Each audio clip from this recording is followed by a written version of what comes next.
Hey everybody, it's your boy Brando here, and today we're going to be showing you how to upgrade your car stereo radio screen. So this is a 2015 Dodge Charger, and this is the 8.4 inch, I believe, RA4 unit right here.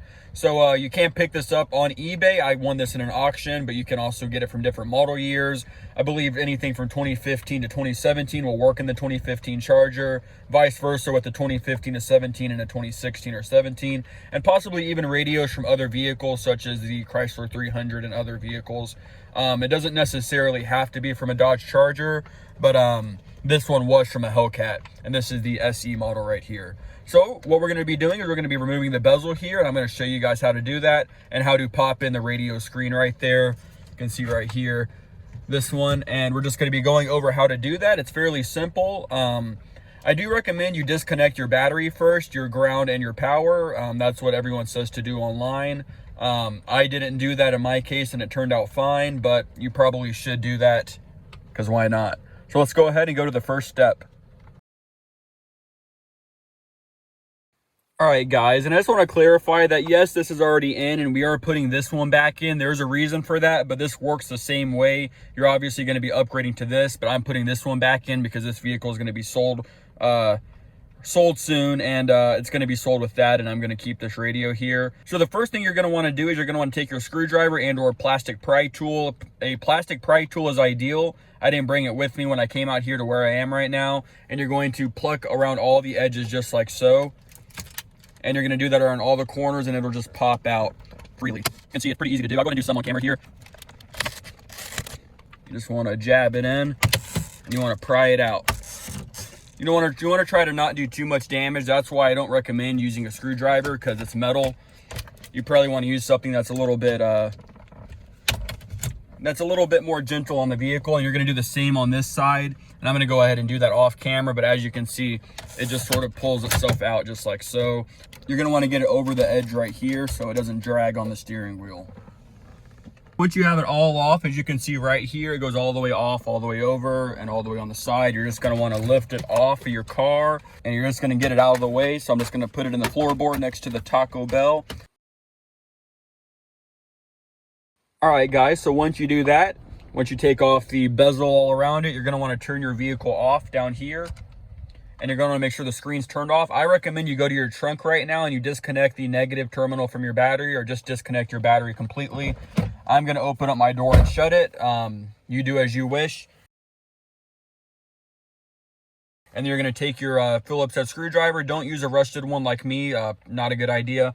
And you're going to remove the 4 screw holes on the vehicle right there. They come out pretty easily. You do not want to lose these, so try not to lose them. So once you remove your first screw with the Phillips head screwdriver, you're going to continue and do the other 4 on the vehicle. You have one up here in the top left corner, you have one up here in the top right corner, and you have one down here in the bottom right corner, as well as the one we just took out here. Then the whole radio is going to slide out. All right, so once you have your 4 screws removed on either side, you're just going to pull the actual radio out just like so.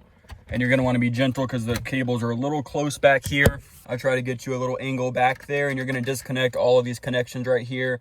It's about 2 or it looks like it to be about 4 different things right there. And we're going to remove those real quick because I cannot do that with one hand. So you can see we removed the white one right here, the yellow one right here. We have this big piece right here. And then you have this little gray one right here, which just has like a little micro USB looking attachment on it.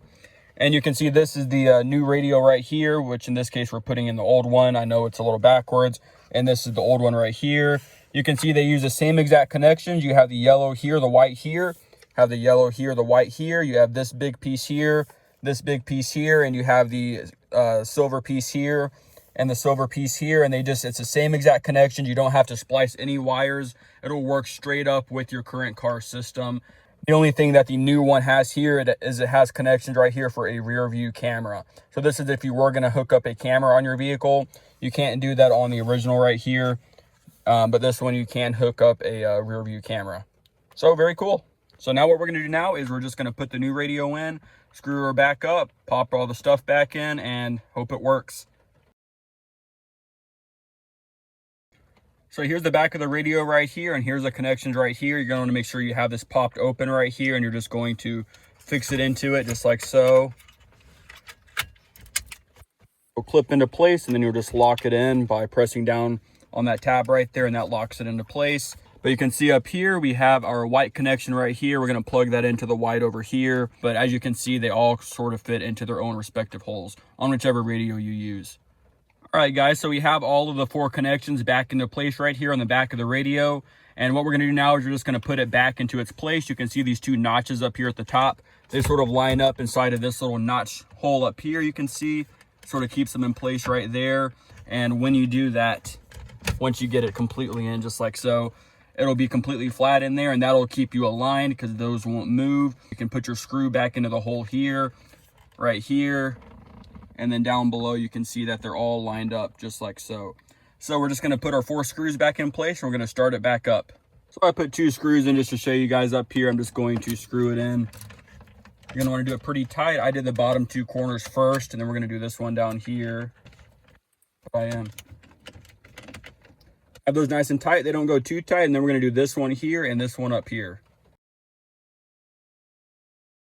We have the head unit installed up here, and before we put the bezel back on right here, we are going to make sure that it works. So I'm just going to start the car, and we're going to hope for the best.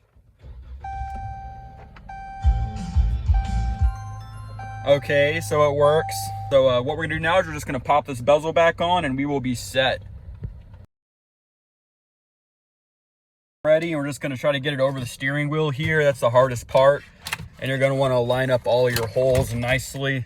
Oh god, you want to make sure you don't hit anything, especially over here, because it's very easy to get stuck on something. But you know, once you do a little finagling, you can just get it lined up just like so, and you'll push it all into place, and it's pretty easy. Let's turn off that blinker. That's, oh god, okay.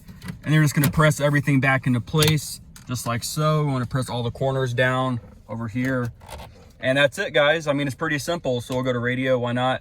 And as you can see, it's that easy. It was hitting on the turn signal right here. I actually did scratch it lightly down there. You can see it.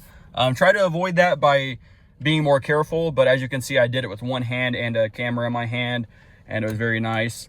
So yeah, that's how you do a radio upgrade or downgrade on a Dodge Charger. I know after the 2017 model year, they put in a security bypass module of some sort, which makes it a little more difficult to work on, but it's still possible. I know the 2015 to 17 models are golden though. So I hope you guys enjoyed this video. I hope it was at least somewhat useful to some of you guys out there.